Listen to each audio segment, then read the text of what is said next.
So when Jeshua said he was the Son of God, was he elevating himself or elevating you? Hey guys, it's John sitting here in my studio with my cup of coffee. I hope you're having a fabulous day today. 2,000 years ago, the political environment was very dangerous because you had a Roman rule that was only there to keep the peace and to rule over these people and basically keep the empire intact.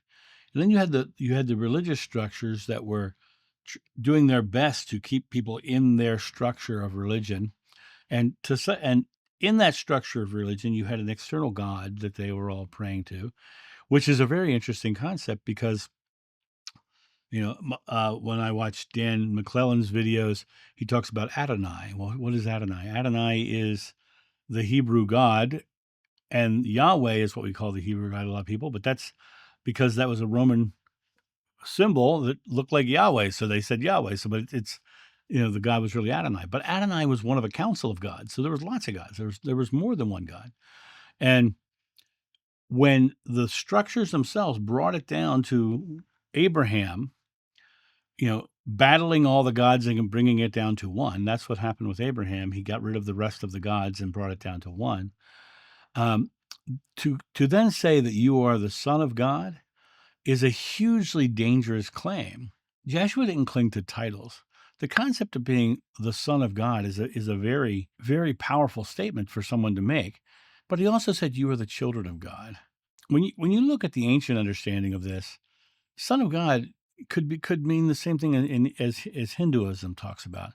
The Sit is the consciousness of God. The Sit Sat Ki is the individual sparks of consciousness within. The Son of God is a divine spark, not an exclusive status. It literally is saying that I am a son of God, and you are the children of God. It's the same exact statement.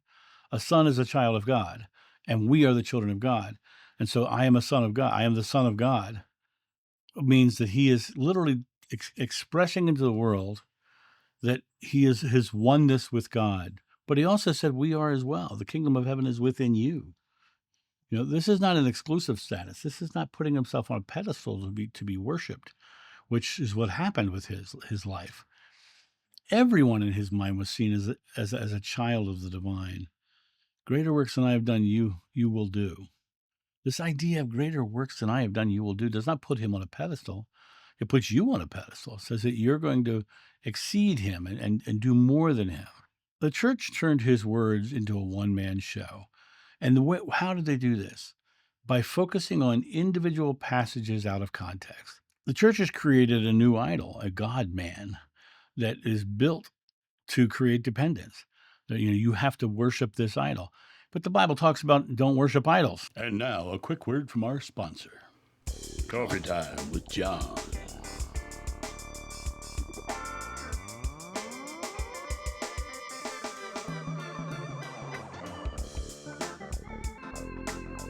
This channel runs off coffee, so get your coffee and tea at johnsjoe.com. Jeshua was a man who found his divinity, and he was showing us our own. He repeatedly said that we're divine. He repeatedly said that the power is within us. He repeatedly said it, but the churches take that away. If I was the son and daughter of God, how would I act today? If I was literally the expression of God on earth, how would I create into the world? When you come from that idea, that space, love becomes natural.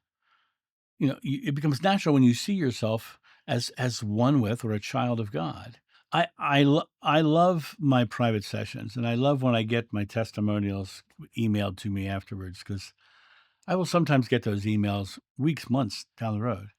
And those testimonials are filled with stories of people claiming their inner divinity, of finding their way, their truth, their life, and living it fully.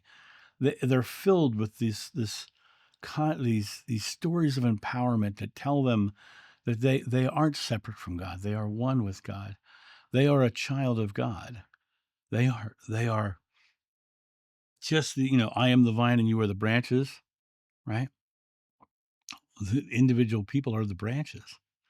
They're the branches that come off of the oneness of God.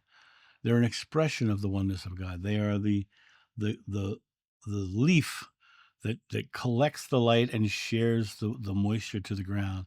They literally are the direction of life.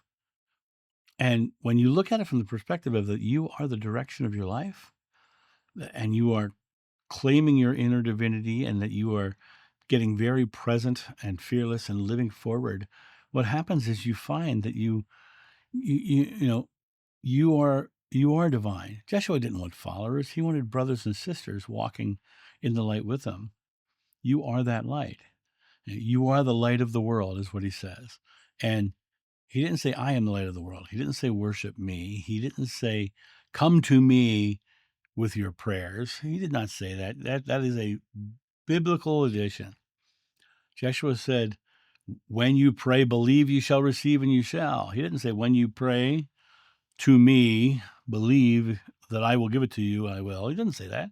It says, when you pray, believe you shall receive and you shall, because the power is coming from within you. You are one with God. You are the pinpoint of creation, and God is the power behind that creation. God gives you what you believe, what you put faith in. And that's the outer expression of who you really are. Right here, right now, you are divine. And Jeshua is standing beside you because he found the same thing within himself. And that's my thought on this. You guys have a great day, and I'll talk to you soon. See you. Bye.